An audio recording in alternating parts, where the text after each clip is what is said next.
ọmọ Yorùbá ìkan nínú àwọn ọ̀gá mi Nàìjíríà ó ti jẹ́wọ́, ó ti lahùn, ó ti sọ̀rọ̀, ó ti tú gbogbo àṣírí tó wà nídìí bí a ṣe máa gbọ́ pé wọ́n pa àmì 100 ọ̀pá kìíní kan ọ̀pá gbá ọ̀pá wo nípa bí àwọn àmì bó ṣe ń fi ẹ̀mí ara wọn ṣòfò. Kódà ọ̀gá àmì yẹn sọ débi pé díẹ̀ ló kù gbogbo àwọn táwọn jẹ́ àmì oníkálùkù á padà sí ibi tó ti wá. Ṣé ń gbọ́ kí ni yẹn túmọ̀ sí?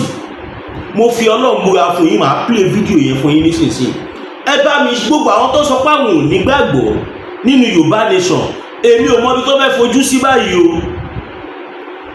Mo sọ fún yín, mo ní ìlú yìí Ọlọ́run máa pín, ó máa pín láìpẹ́. Eré rẹ̀ pé mo máa play fídíò yẹn fún yín. Nígbàtí wọ́n kọ́ gbọ́ fídíò yìí, mo ní láti lọ make àwọn research kan nípa fídíò yẹn. Ó ní àwọn application kan tí mo máa ń lò, tí mo máa fi edit fídíò tẹ́kọ̀ online yìí. Mo make sure pé fídíò yẹn mo fi sí gbogbo àwọn oríṣiríṣi application. Mo rí pé lip for lip àmì yẹn ló sọ̀rọ̀ yẹn fúnra ẹ̀.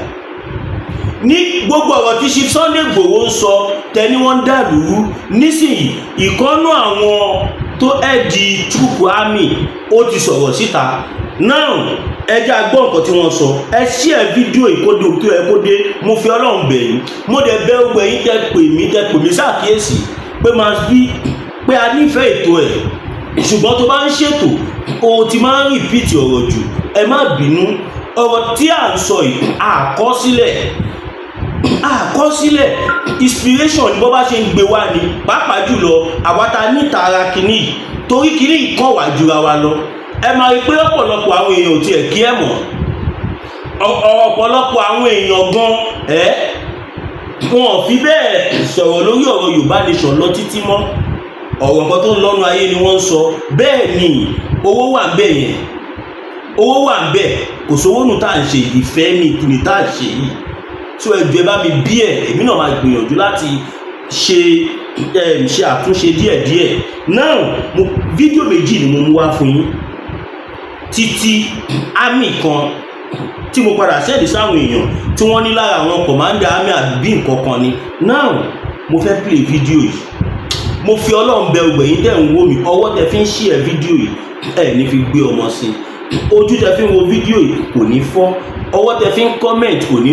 Mo fẹ́ jẹ́ kẹ́ bẹ̀rẹ̀ sí ní pariwo ní comment section, kẹ́ jẹ́ kí gbogbo àgbáyé mọ̀ wípé ohun tí Chief Sunday Igboho ń sọ o, ẹni tó jẹ́ serving soldier, after all serving soldier ni. Kódà kìtẹ̀ ọkọ̀ wò náà kí má lọ sọ̀rọ̀ tí kí má lọ, kódà ìbọn wà láyà ẹ̀, ó gbé AK dání tẹ́ máa fi mọ̀ pé serving army ni. Ó sọ̀rọ̀ ilẹ̀kùn ilẹ̀, ó ní tí àwọn Boko Haram tí àwọn afẹ̀míṣòfò yìí tó bá pa colleagues àwọn, táwọn bá náà fẹ́ lọ retaliate, táwọn bá náà fẹ́ lọ fèsì wọn, àwọn ọ̀gá àwọn ò ní jẹ́ káwọn lọ. Wọ́n á máa sọ pé àwọn ò gbọ́dọ̀ lọ pa wọ́n, wọn ò gbọ́dọ̀ súnmọ́ wọn, wọ́n dẹ̀ ń fojoojúmọ́ pa àwọn. Bọ̀bọ́ yẹn bínú, ó tutọ́ sókè, ó fojú gbà. Ó ní bóun ṣe àbíkítì ẹ̀ máa ṣe ojú ẹ̀gbọ́n ni. Kẹ́yìn yẹn jọ advice mi, ṣé kí n ṣe ojú ẹ̀ àbí kíkọ play audio ẹ̀? Mo fi Ọlọ́run búra fún yín, kì í ṣe fídíò. Bóyá kí n má ṣe ojú ẹ̀ kí n má bàa kó bá. But nínú ọ̀rọ̀ tó ń sọ, ẹ̀yin tẹ́ bá fẹ́ fídíò yẹn kẹ́ pè mí máa send ẹ̀ fún yín. Ó ní táwọn bandit tó bá pa àwọn, táwọn bá fẹ́ lọ gbèjà ara àwọn ọ̀gá àwọn á sọ pé àwọn ò gbọ́dọ̀ lọ, pé báwo làwọn ṣe máa sin Nàìjíríà tí Nàìjíríà ò ní lè dáàbò bò àwọn, báwo làwọn ṣe máa sin Nàìjíríà tí Nàìjíríà ò ní lè sí àwọn. Ó ní fún díẹ̀ yìí gbogbo àwọn ọ̀gá òun wọ́n ti lose respect wọn. Ó ní kódà àsìkò kan ń bọ̀ láìpẹ́ yìí tó ní kálukú máa padà síbi tó ti wá. What does that mean? Now tẹ́lẹ̀ mo nítẹ̀sọ́ àti play fídíò yìí, bọ̀ máa kọ̀ play audio ẹ̀ ni torí kíṣẹ́ má bàa bọ́ lọ́wọ́ ẹ̀. Torí for now àìtí níṣẹ́ ta fẹ́ fún, so for that reason máa kọ̀ ra play audio.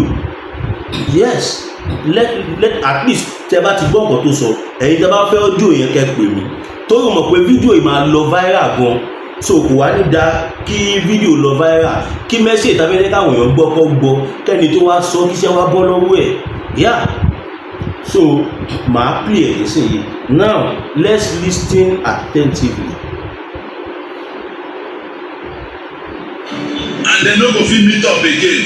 We soldier at time don and dem no go fit meet up again. We soldier at time don reach. Wey dem say we dey tire grumbling hours now no be grumbling na time for action. All men know where dem come from and all men go go back to where dem come from. Kí ló sọ yẹn? All men that means pé gbogbo àwọn àmì wọ́n mọ ibi táwọn ti wá.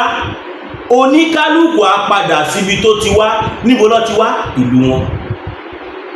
It's either kó belong sí Yorùbá nation tàbí kó belong sí Biafra tàbí kó belong sí àríwá ilẹ̀ Haúsá. Ìkọlù mẹ́tẹ̀ẹ̀ta ni. South west, east àti north, those are the major places tí àwọn èèyàn ti wá. Abẹ́ mẹ́tẹ̀ẹ̀ta yẹn ni everybody ti wá. You all know what that means. Now yẹ máa gbọ́. And dem no go fit meet up again. We soldier at time don reach. Wey dem say we dey tire grumbling hours now no be grumbling na time for action. All men know where dem come from and all men go go back to where dem come from. If we go serve the country and the country no go fit serve us. I rest my case. Asalama for men wey don go. Men wey go Maiduguri fight, nothing solve them. Men come back in peace. Men come form their unit.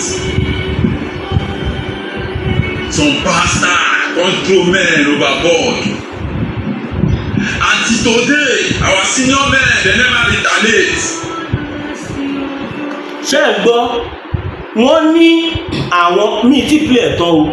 Àwọn army wọ́n lọ sí Maiduguri wọ́n lọ fèsì àwọn Boko Haram. Tó bá sọ pé yan pé àwọn army lọ sí Maiduguri ó pé méjì nínú kọ́kọ́ wọn lọ sí Maiduguri original tàbí kó ẹ̀pọ̀ ti kú. Wọ́n máa ń pe ikú náà ní Maiduguri kẹ́lẹ̀ mọ bíbẹ̀ yẹn ṣe wà bíbẹ̀ yẹn ti dangerous kù. Wọ́n lọ sí Maiduguri wọ́n jagun wọ́n ṣẹ́gun wọ́n padà. Ibi tó wá padà sí àwọn Fúlàní kan tí wọ́n wà pọ̀lítíkà tí àwọn olóṣèlú kan kó jọ wọ́n á rán wọn sáwọn á pa àwọn tó bá pa àwọn tán àwọn ọmọ ibi tó wà tó bá fẹ́ retaliate wọ́n á ní kó má retaliate tó bá fẹ́ jà wọ́n á ní kó má jà. Kò dẹ̀ tán síbẹ̀ nǹkan yìí ṣẹlẹ̀ almost every time. Òun mo máa ń sọ fún yín wípé ẹni tó bá wà nínú army lè níyì èmi nígbàgbọ́ pé poverty ló fà á. Tó bá wà nínú Nigerian army ni o yes because iṣẹ́ tí wọ́n wá fún àwọn kàbá ò jẹ́ kó ṣe they were not allowed to carry out the assignment.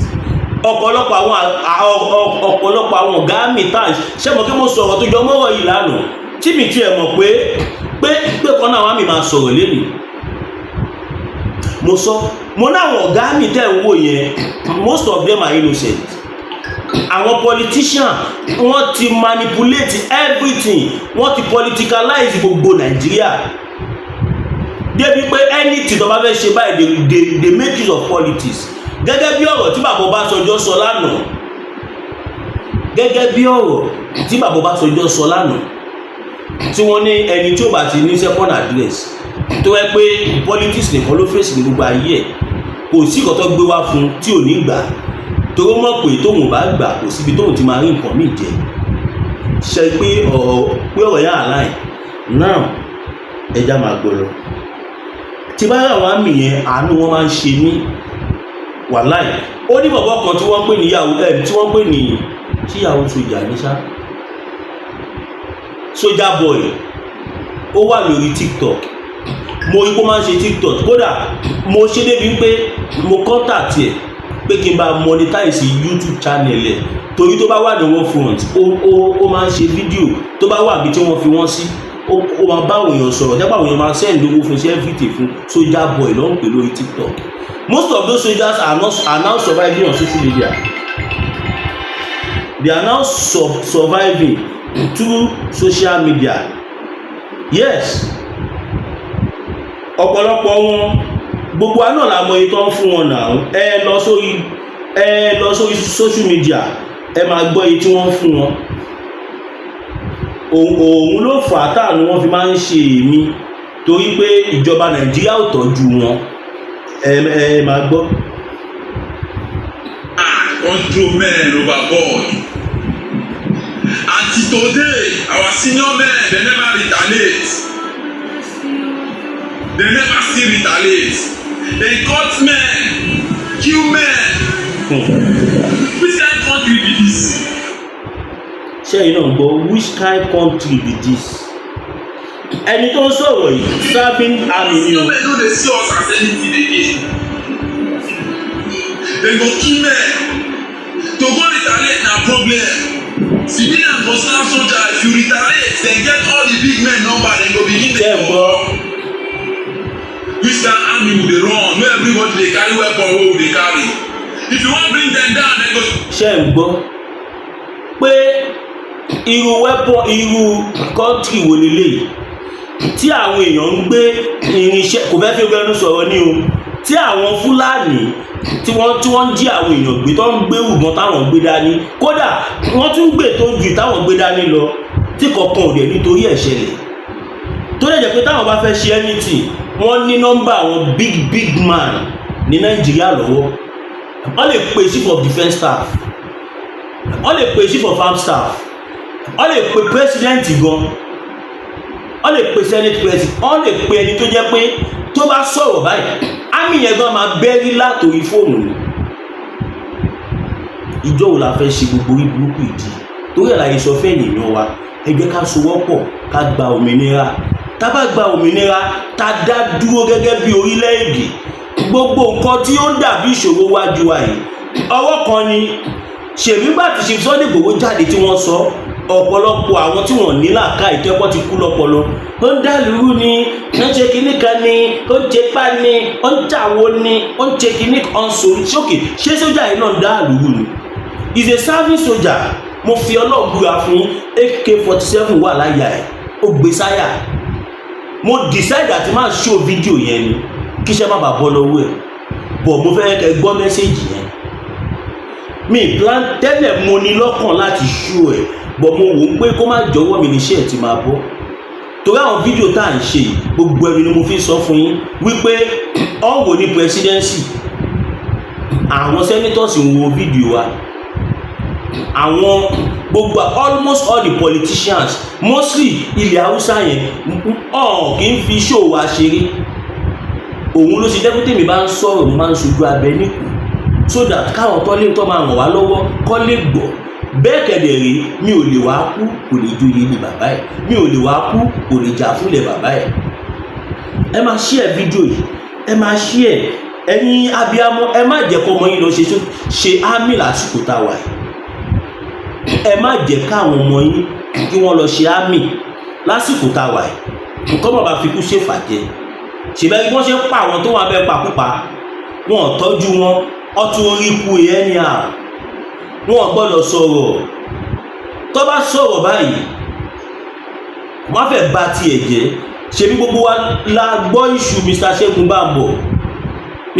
Bámbọ̀ tó jẹ́ custom officer tí ó jọ̀gá custom tó rí àwọn tó ń lòdù táǹkà tí wọ́n fẹ́ kó bọ́ta lù Nàìjíríà tí wọ́n kó lọ sí Cameroon tó ń kó lọ sí Chad tó ń kó lọ sí káàkiri tó dẹ̀ tú àṣírí yẹn tó mú wọn tó ṣú ẹ̀ fún gbogbo àgbáyé pé àwọn tí wọ́n bà nǹkan jẹ́ ní Nàìjíríà rèé kí ló ṣe fún wọ́n fi máa yẹn làkàlàkà tó bá ti bà ayé máa yẹn jẹ́ nígbà yẹn tí gbogbo wa ń pariwo pé kí President Tinubu pe bọ̀bọ́ yẹn kọ́ọ̀lù ó wà honest ó ṣe kinní kan ṣàgbọ́ kọ̀ọ̀kan tó bá jẹ́ pé bóyá ìwà burúkú ńlá kan ló wù àti máa ráwọn politician tí wọ́n ti máa mú mọ́ra náà ẹja máa gbọ́ fídíò yìí. so that if you retaliate they get all the big men number they go begin dey kọ̀ọ̀kan. ṣé ń gbọ́. which kind army we dey run no everybody dey carry weapon wey we dey carry if you wan bring. ṣé ń gbọ́ which kind army we dey run ṣe rí pé scope ti wà ní gbogbo àwọn mo sọ fún yín mo ní everything wọ́n ti sọ di politics ọba ìlú politician, baálé ìlú politician, àwọn oníṣẹ̀ṣe politician, everybody politician. Ojú gbà mí tì nígbà tí mo ráwọn àkàwọn olórí oníṣẹ̀ṣe tí wọ́n gbé ẹyọ̀ jáde tó gbé eégún jáde, wọ́n tún ṣe débi pé wọ́n tún gbé orò jáde. ẹyọ̀ tó ẹbí gbogbo wọ́n gbẹ́yọ̀ náà jáde àti ìgúnnukó tó jẹ́ pé gbogbo ayé ló máa ń pọ́n wọn lé. ẹ̀yin tápà ó dùn mí gan fẹ́yìn tí ẹ gbé ìgúnnukó jáde. àwa mọ̀ pé ìgúnnukó politician ni, ó wá jẹ́ kẹ́yìn onígúnnukó gidi jáde. Torí ní gbogbo ìṣẹ̀ṣe wọ́n máa ń yọ ìgúnnukó sọ́tọ̀. Ìgúnnukó lọ́wọ́ ni wọ́n kọ́kọ́ gbé jáde tó ga tó dúdú. Àwọn ìgúnnukó tó máa ń gbé jáde tó bá ń ṣọ̀fọ̀ wọ́n gbé jáde. Gbogbo adé la mọ̀ pé àwa Yorùbá àfi ìgúnnukó eégún kọ̀ọ̀kan àkàwọn òòṣà wa àfi wọ́n ṣeré. Now look at it. Ṣe rí pé ẹ ti fẹ́ máa fún ọba Olúwo lọ́rọ̀ sọ báyìí. Ẹ ti fẹ́ máa fún wọn lọ́rọ̀ sọ pé kọ́ wù tó bá jẹ́ pé lóòótọ́ pé jẹ́ lànà Ọlọ́run tí wọ́n máa fi ṣe nǹkan ọ̀dọ̀tí. Wọn ò dẹ̀ mọ̀ pẹ́yìn ààrẹ ń jí ìgúnnukó ni. A fẹ́ jẹ́ kẹ́yìn bàbá wa tẹjọ́ ní ìgúnnukó gidi, a fẹ́ jẹ́ kẹ́ jáde kẹ́ wá sọ̀rọ̀, kẹ́ jẹ́ kí gbogbo àgbáyé mọ̀ pé àwọn tó gbé ìgúnnukó jáde yẹn tó gbégún jáde o, wọ́n ń ṣe ara ìlú ní ìgúnnukó àtàwọn lọ́jẹ̀. À ń retí yín kíákíá. Ẹ má bà ilẹ̀ Yorùbá jẹ́ fún wa. Wọ́n dẹ̀ sọ ogun nǹkan ní politics náà pé ìjà máa gbá mi yẹn lọ. Dem down, dem go say no bring dem down, dem go make up. Tell me, 93 battalion, if dem no retaliate this man death, men go leave this job. Ṣé ń gbọ́, men go leave this job. Kò parọ́. Ohun tó sọ yìí wà very very right. Is entitled to his opinion. Kó resign kí wọ́n tó tì lọ síbi tí wọ́n á ti pàdánù. Torí nǹkan tó máa sábà ṣe tó bá ti rẹ́ni tí ò cooperate pẹ̀lú ìjọba báyìí ọ máa make sure pé life ẹ̀ wá miserable. Wọ́n á make sure pé ẹni yẹn regret pé kí lóun tiẹ̀ sọ̀rọ̀ tóun sọ yìí fún. And he's saying the fact tó ń sòtítọ́ ọ̀rọ̀. Àwọn tó jẹ́ kó protect ẹ̀ sìn wọ́n á ṣe bẹ́ẹ̀ nípa àwọn orí. Àfàìmọ̀ gan tí wọ́n bá ti ní kó lọ jù sí gadroom. Àfàìmọ̀ tí wọ́n bá ti ní tó bá ti oh my goodness. Okay, ẹ jẹ́ ká wo ti General Bọ́láńwà tó jẹ́ general tí gbogbo èèyàn mọ̀ tí wọ́n kó pátákùntakùn nínú Nigerian Army nígbà tó wà nígbà kí wọ́n tó rìtáyà. Gbogbo àwọn èèyàn lọ́sọjọ́ tí wọ́n ṣe tó dẹ̀ jáde tó wá tú àwọn àṣírí kan tí ó hàn sáwọn èèyàn. Kí ni Nigerian government, kí ni Buhari ṣe? Gọ́ọ̀mẹ̀ntì Buhari sáré dìnnà yẹn pé wọ́n mọ̀ o, àwọn ò mọ̀ o, kò ń ṣe army o, fake army ni o, olè ni o, igbá ni o, àwo ni. Máa yẹn sì wà prison bí mo ṣe ń sọ̀rọ̀ ẹ̀. Àfi tó bá ti yọ wọ́n jáde.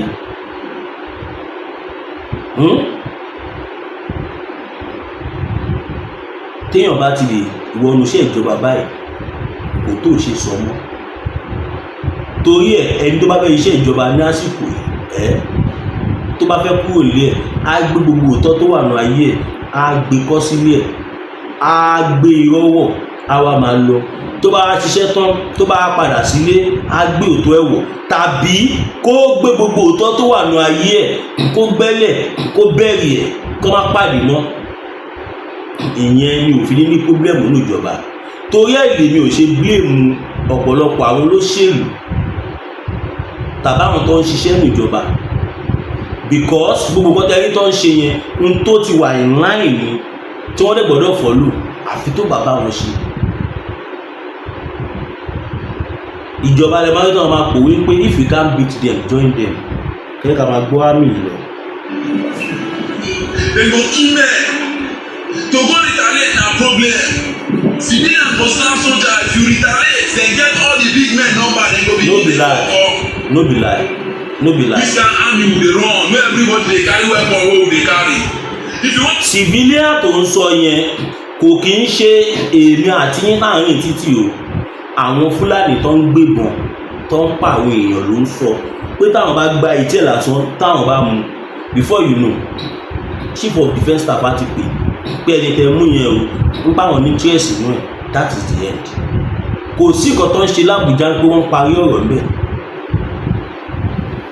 Nígbà tí Chief Sunday Igboho àti gbogbo àwọn ọmọ Yorùbá tá a dìde ta sọ pé a ò fẹ́ Sáríkì Sálíù mọ́ ní gàngàn ó ń jíyàn gbé ní gbogbo òkè ògùn.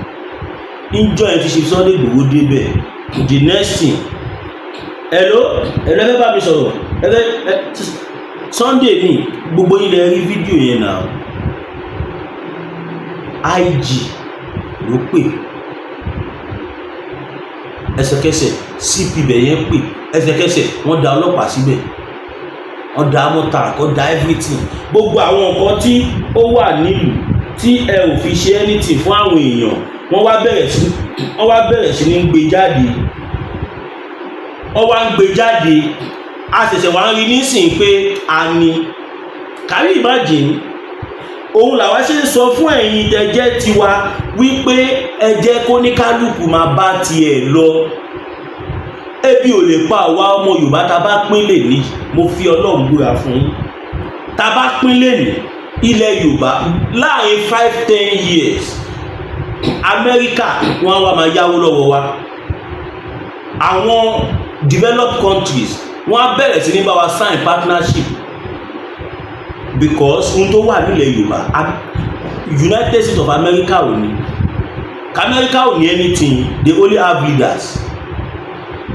America wọn ní epo tí wọ́n ní ní reserve àwa ta lépo a ò ní that is called leadership but ọ̀rọ̀ Nàìjíríà ti kọjá ọ̀rọ̀ leadership táìmù tó yẹ kó fi leader tún tó ti kọjá because as a matter of fact kò sífẹ̀ẹ́ láàrin gbogbo wa bí báwo tí Fúlàní bá rí mi a máa ṣe bí kó pa mí tèmi bá rí Fúlàní a máa ṣe bíbí kí n yẹra fún torí ọmọlúwàbí làwa tí bá rí Fúlàní sí máa yẹra fún yes wọ́n ti kọ ìfẹ́ ara wa wọ́n ti kẹ̀yìn ẹ̀ síra wọn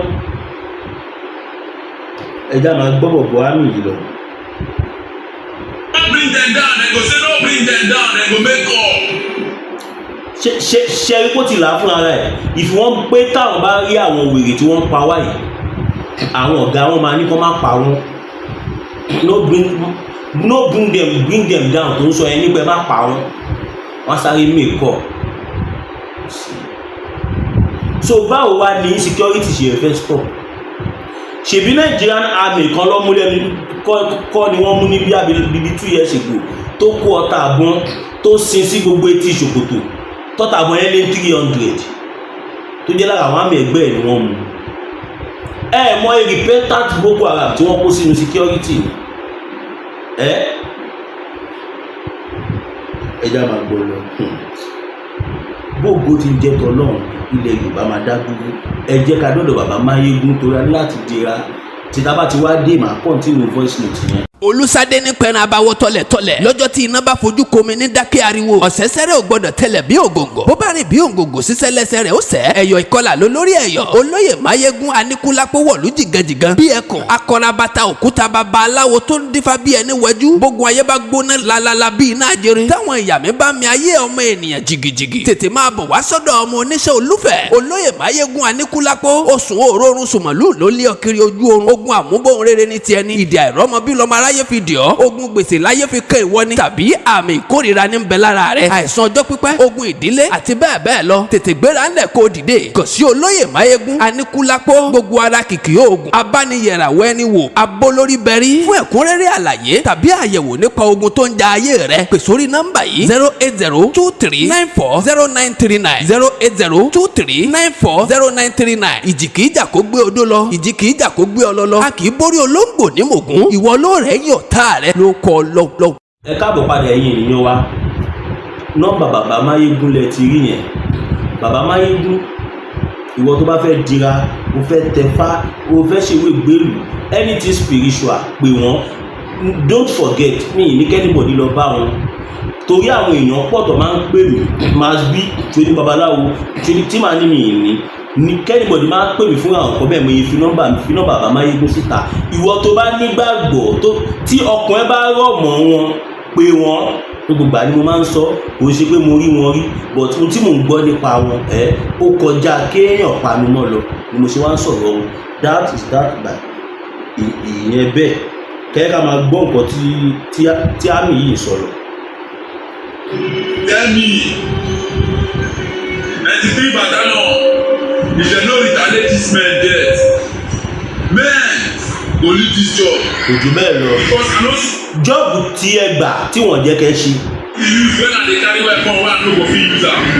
ṣé ń gbọ́ ohun ọmọ ìdí tóun á fi gbébọn dání gẹ́gẹ́ bí sójà tóun ò dẹ̀ nílé lù ṣe pé ọ̀rọ̀ yẹn dìpù gan ó ń rí ọ̀rọ̀ yẹn lórí mi o báwo lòun ṣe máa gbébọn dání Fúlàní dẹ́wà tẹ́rọ́rìsì wà báyìí tó ń wò òun tó ń yìnbọn mọ́ òun tó fẹ́ pa òun ẹ̀yin tẹ jọ́gà tẹ kó àwọn lọ ẹ̀dẹ̀ máa sọ pé àwọn gbọ́dọ̀ yìnbọn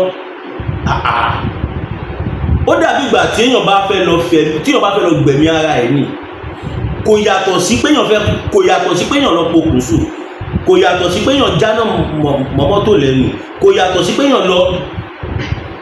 sí péyàn para ẹ̀ náà. if dem no retaliate this men death they just throw men overboard by men anyhow and no man still dey talk till today I dey expect to hear news make dem come carry men make dem go retaliate. ṣe rí i pé àwọn àmì wọ́n ṣetán láti ṣiṣẹ́ gẹ́gẹ́ bí nǹkan tí mo sọ fún yín lánàá àwọn àmì wọ́n ń pa àwọn náà wọ́n ń pa àwọn èèyàn wọn àwọn ọ̀gá wọn tí wọ́n dẹ̀ fún wọn lọ́dà kò ń ṣẹ̀bi àwọn ọ̀gá yẹn àwọn politician kan kàbá kan àwọn ni wọ́n jẹ́ kí wọ́n ṣe nǹkan tó yẹ kó ṣe torí pé ń táwọn olórí burúkú yẹn ń ṣe business àwọn kan ni business àwọn kàbá kan ni àwọn Fúlàní tẹ̀ ń wò yẹn wọ́n á dá ìjọba láàmú ìjọba tó pé ó dá ẹgbà ṣẹlẹ̀ wọ́n ti gbà kọ́kọ́ béèrè billions of naira bóyá fún wọn bí àwọn fún wọn a ò mọ̀ but ọ̀pọ̀lọpọ̀ àwọn èèyàn sọ pé Tinubu ti fún wọn business àwọn kan nìyẹn wọ́n lè kó àwọn bí i 300 ó yá ẹ lọ bí báyìí kí ẹ lọ waste wọn ìjọba pè wọ́n sí round table kí lẹ fẹ́ tá a fẹ́ lélẹ̀ gbogbo yín lẹ rí Gúnmi náà nígbà yìí Buhari gbogbo yín lẹ rí Gúnmi tó bá jíyàn gbèǹbì kan báyìí tàbí tí àwọn olórí burúkú yìí tó bá dáná Gúnmi á jáde á ní gọ́ọ̀mẹ̀ntì nígbà tí bá wọn jà pé kí gọ́ọ̀mẹ̀ntì dialogue pẹ̀lú wọn ni Nigerian army they are willing to work àwọn kàbá kan àwọn kan tí gbogbo yín mọ̀ wà ò ní dárúkọ wọn bẹ́ẹ̀ ni business wọn ni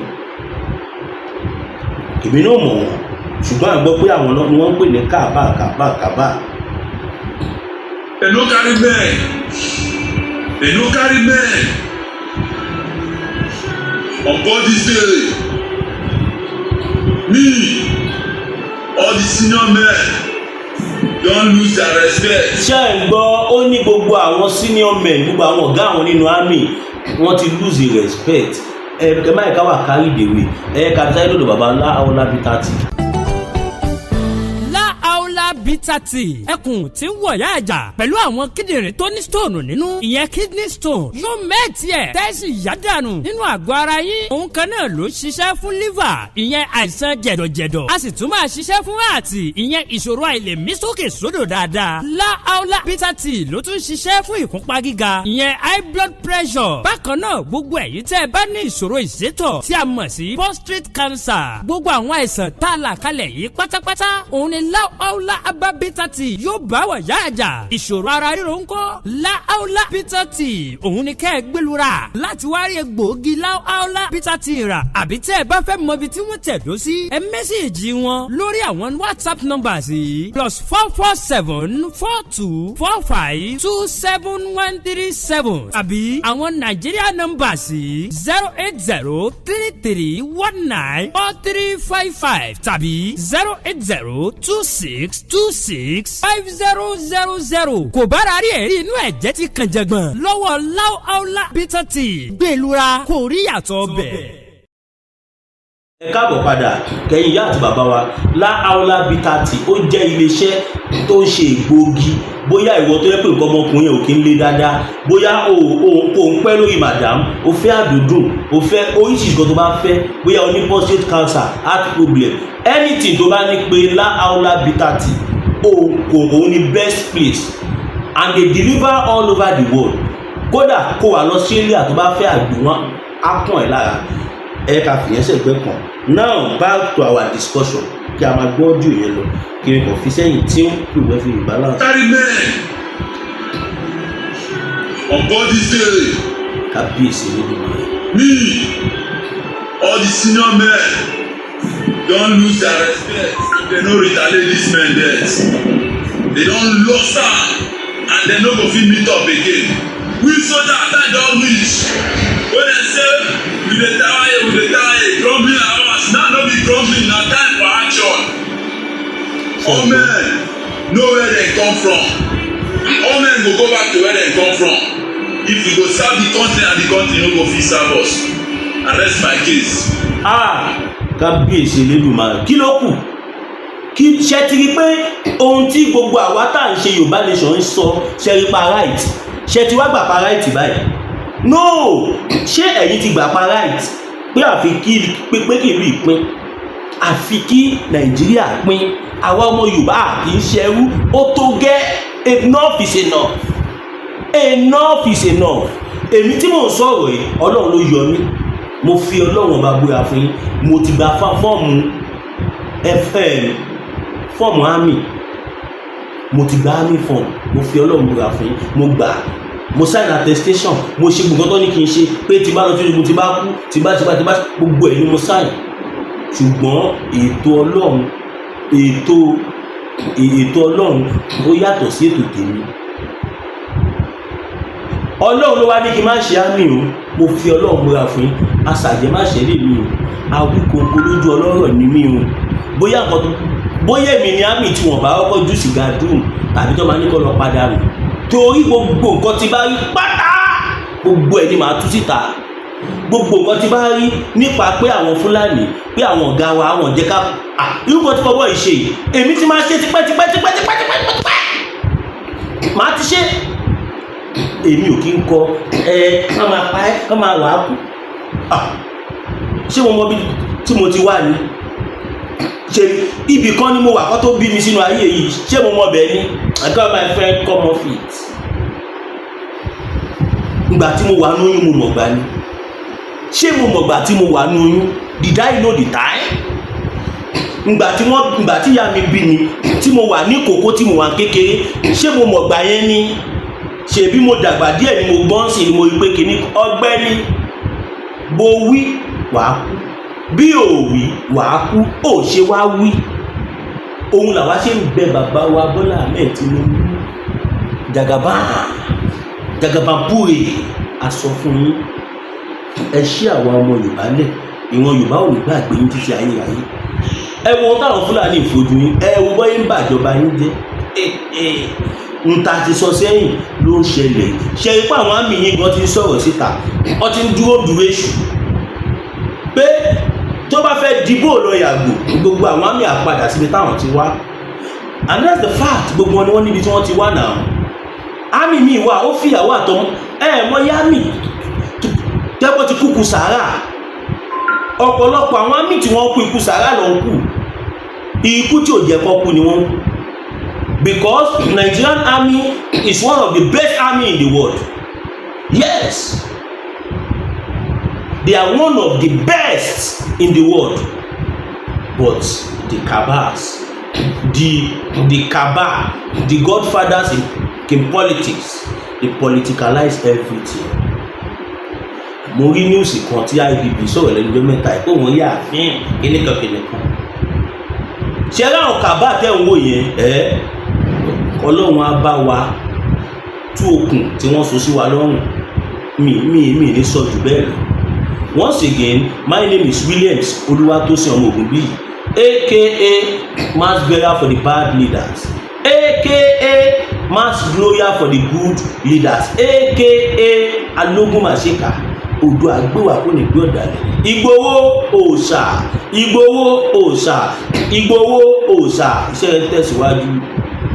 God bless our distinguished father, emeritus merited professor Adebanji Akitoye Stephen, the oracle of our time, the mouthpiece of the Yoruba nation, the mouthpiece of the entire nation of Yorubas, our representative. Ẹ bẹ̀rẹ̀ sí ní máa kọ comment pé representative wa ni Chief Sunday Igboho àti baba Professor Banji Akitoye. Ṣẹ́rí pọ́lọ́n ti dá wọn láàrí báyìí, ṣẹ́rí pọ́lọ́n ti dá wọn láàrí.